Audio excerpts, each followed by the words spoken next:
Today marks 2 years since the first case of COVID-19 was identified in the United States.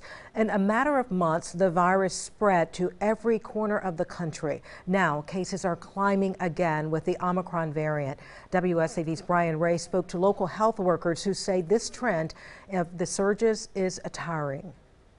I don't think anybody thought that we would be talking about COVID-19 in January of 2022. Frontline workers say this time 2 years ago, there was a lot of fear and not a lot known about the virus. It would take another 2 months for COVID-19 to make its way to Chatham County. Healthcare workers say there finally was hope with the vaccine rollout in December 2020, but that's ending with the Delta and now Omicron variant. A little discouraging whenever you have to go back through these surges again. I mean, you get to the point where you're like, maybe we can ditch the masks altogether, and then you're like, all of a sudden the next week you're pulling out N95s. It's hard to see that we're doing everything here. We're washing our hands, social distancing, wearing our masks, and then we may go out into the community and see that, we're living in, I guess, 2019 when everything was normal. It's been years filled with frustration, fatigue, and sadness. Probably the most heartbreaking thing was sometimes in a lot of these patients, that was the last time they were going to ever see their family member again. And even today,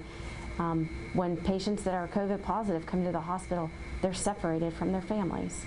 And that's usually a time when you need your family and your support system the most. But looking back to the start of it all, both Conaway and Peebles are proud of the work they're doing. That's my outlet. That's the way that I know that I'm doing my job properly and that my job is making a difference. To know that I was going to be involved in impacting lives and that I was on the front line of that, and that I chose to do that.